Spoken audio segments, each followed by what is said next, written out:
rin po natin ang numero 8, ang Batang Quiapo, Councilor Rolin J. De la Cruz. Kasama na rin po natin ang Batang Santa Cruz, ang numero 15, Councilor Chris Tagle.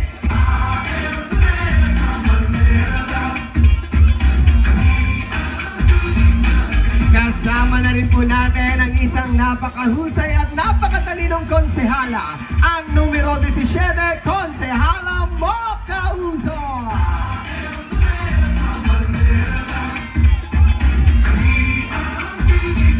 Kasama na rin po natin ang may paninindigang konsehal, ang numero 18, Konsehal Tor Sarkay.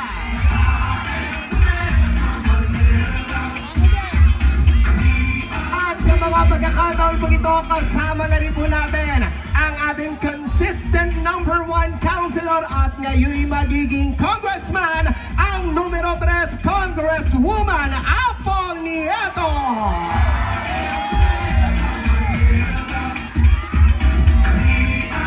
Muli po, palakpakan po natin ang ating mga Yormes Choice!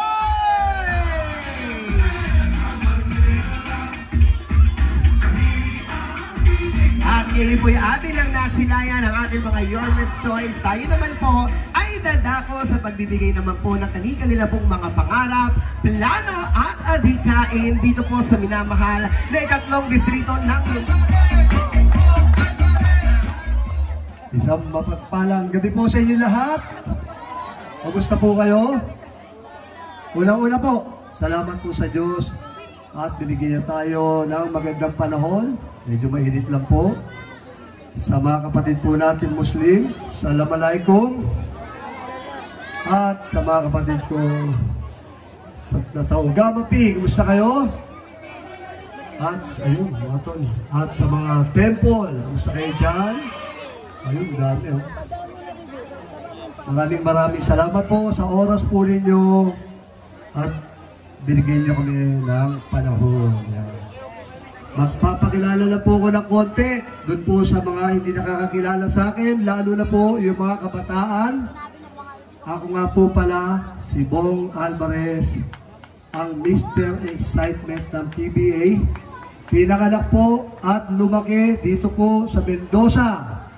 Natuto mag-basketball sa Del Paso. Nag-elementarya sa Apolinario Mabini Elementary School. Alam ko po, lahat kayo rito. Sino nag-aaral sa Mabini rito? Yan, lahat tayo produkto ng Mabini. Ako po yung nagtapos ng elementarya noong 1979, year 79-80. Ako po yung manlalaro ng taon, Athlete of the Year. May mga kaklase po ako dito. At hindi po ninyo na itatanong, nung ako po yung elementarya, hindi naman po kami ganun kahirap. Sundalo po ang tatay ko, pero alam niyo po, ang sweldo ng sundalo ay hindi kayang magbumuhay ng 5 anak. Kaya nung ako po yung elementarya, ako po ay nagtitinda ng dyaryo. True story po yan. Tanungin niyo si Mantong, diyan po kumukuha. Sa dulo ng Vergara, diyan po kumukuha ng dyaryo. Alas 3 na madaling araw, nakapila ko dyan, kumukuha ko dyaryo. Pagkasimbang gabi, nakikipag-away po ko sa underpass. Yung mga taga-palengke, yan ang kalaban namin niya kasi pag dyan ka naglatag ng dyaryo, 30 minutes, ubos na ang dyaryo mo. At Yorme Isko Moreno Damagoso. Muli mo, huwag naman po natin kakalimutan i-share ang number 3 sa hanay po ng mga congressman, ang ating magiging Congresswoman Apple Nieto. Muli po mga Batang Quiapo, kasama na po natin Vice Mayor Chi Atienza at Yorme Isko Moreno Damagoso.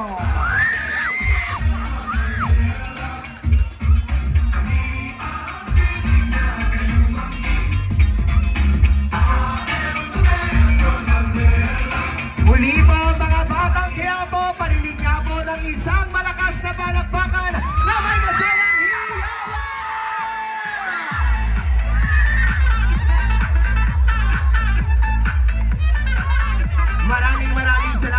sa inyo pong mainit na patanggap ang ating pong mga minamahal na Batang Quiapo. Muli ba isang malakas na palakpakan na may kasamang hiyawan!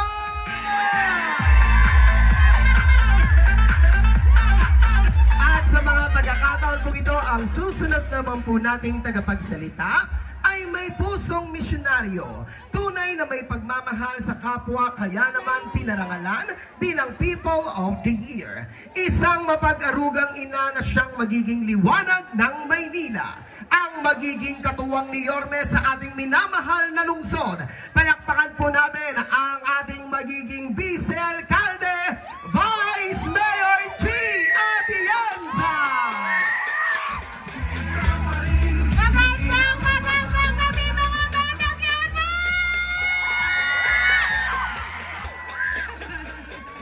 Kamusta po kayo lahat?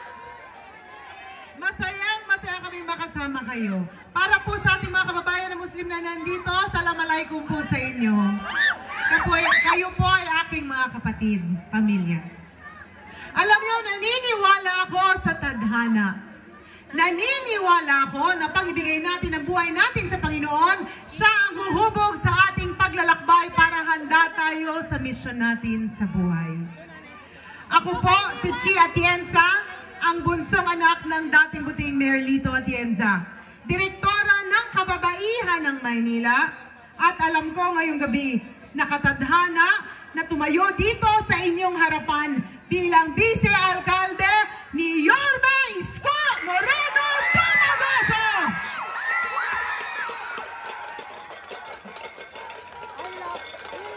Yari kayo, wala na kayong panluto sa bahay mamaya.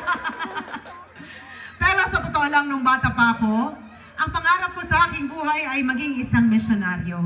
Ngunit hindi po yun ay sa katuparan, kaya ginamit ko ang pagiging bunsong anak ng Vice Alcalde para magbigay ng pag-asa sa buhay ng mga kabataan sa loob ng MYRC.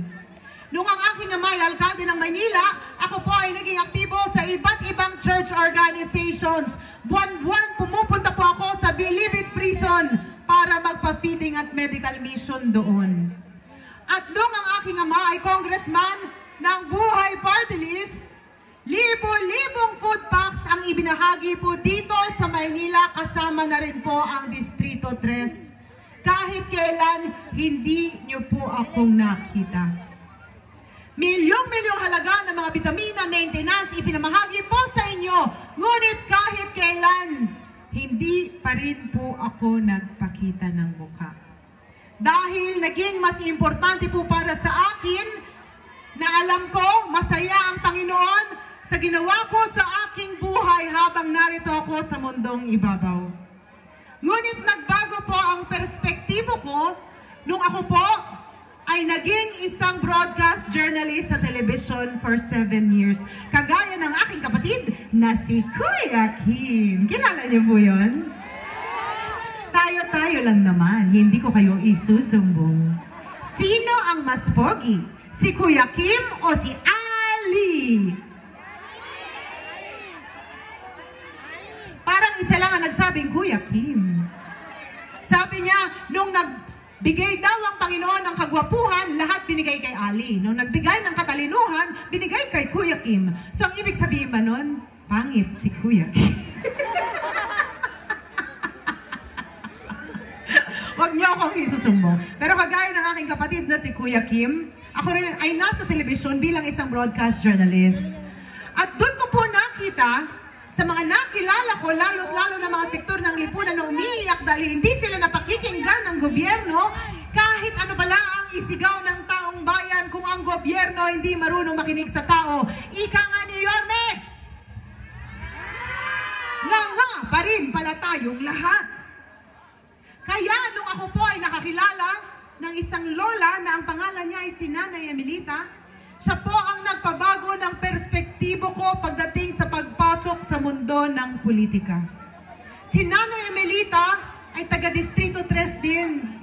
At kinuwento niya sa akin ang kanyang buhay at sinabi niya buong buhay niya siya ay nabuhay sa kahirapan. Gabi-gabi, ang kasama niyang matulog sa isang maliit na kariton ay mga daga at mga basura. At sinabi niya sa akin na malapit na siyang mamaalam sa mundo sa mundo na parang isang daga. Hindi na ako lalayo pa, ngunit dito rin sa Quiapo, alam ko, maraming mga nanay Emelita. Ang akin lang, kung ang gobyerno gumagana, dapat pag kayo pumupunta sa mga health centers at mga ospital, dapat siksik, liglig ang gamot, vitamina, maintenance, at pag kayo'y nagpapatingin, dapat kahit kailan, hindi kayo sinusungitan ng kahit na sino man sa loob. Kaya ngayong gabi tumatayo ako dito sa inyong harapan para ipaglaban na ang aming mga lolo at lola at ang lahat ng mga Manilenyo. Dapat pag kayo'y pumupunta doon, dapat humahaba ang buhay ninyo. At yan po ang maaasahan nyo sa amin ni Yorme balang araw. Kasama na rin ni Congresswoman Apple Nieto na pag kayo'y pumunta doon, siksik, liglig ang gamot, vitamina, maintenance, at pag kayo'y tiningnan ng mga doktor, laging may ngiti sa kanilang mga mukha. Ako rin po ay tumatayo para sa ating mga kababayan na may kapansanan. Sa mga senior citizens na may kapansanan. Mga magulang na may anak na may kapansanan. Balang araw sa amin ni Yorme, magiging sensitibo ang gobyerno sa mga pangangailangan ninyo. Ako rin po ay tumatayo para sa mga Muslim na narito ngayon. Assalamualaikum po muli. At alhamdulillah. Alam nyo, importante po para sa akin ang mga Muslim dahil lumaki po ako kasama ng mga Muslim sa aming barangay. Kaya balang araw, magkakaroon na rin po kayo ng boses sa gobyerno dito sa Maynila. Ngunit alam ko, mahal na mahal kayo ni Yorme. Dahil for 500 years, siya lang po ang nakapagpagawa ng Islamic Cemetery para sa inyo. Kaya makakaasa kayo na sa amin ni Yorme, espesyal ang mga Muslim. Ako rin po ay tumatayo para sa mga magulang na narito ngayon. Taas ang kamay ng mga magulang. Lalo't lalo na ang mga solo parents. Alam niyo, mahirap maging solo parent. Dahil wala kang kayakap sa gabi. Pero sapat na nandyan si Yorme, di ba? Pwede niyo na siyang pataginipan. Sa akin, akala ng iba, bata pa ako. Ngunit ang hindi nila alam, 43 years old na po ako at may 3 na po akong anak na malalaki na. At halos 20 taon na po akong may asawa. Kaya sa mga tatay, hindi na po ako dalaga. Dalang-dala na po ako. Pero bilang isang magulang, alam ko na marami sa inyo, habang pinapanood niyong natutulog ang inyong mga munting supling sa gabi, nagdadasal kayo na kahit paano sana meron kayong kakampi sa gobyerno sa pagpapalaki sa kanila. Huwag kayong mag-alala dahil sa amin ni Yorme, sisiguraduhin namin na kasama niyo ang gobyerno dito sa Maynila sa pagpapalaki ng inyong mga anak dahil mahalaga po sila sa amin. At panghuli, ako rin ay tumatayo para sa mga LGBTQ+ members na narito ngayon. Alam ko at narinig ko, marami sa inyo, bata pa lang, marami na kayong iniindang diskriminasyon. Huwag kayong mag-alala dahil sa amin ni Yorme, makakasiguro kayo na pantay-pantay ang oportunidad na ibibigay namin para sa bawat Manilenyo dahil lahat kayo mahalaga sa amin. Alam ko na nung kami dumaan dito, ang lakas-lakas ng sigaw nyo. Ano nga po sinisigaw niya ron? Mahina yan. Nung narinig ko, mas malakas!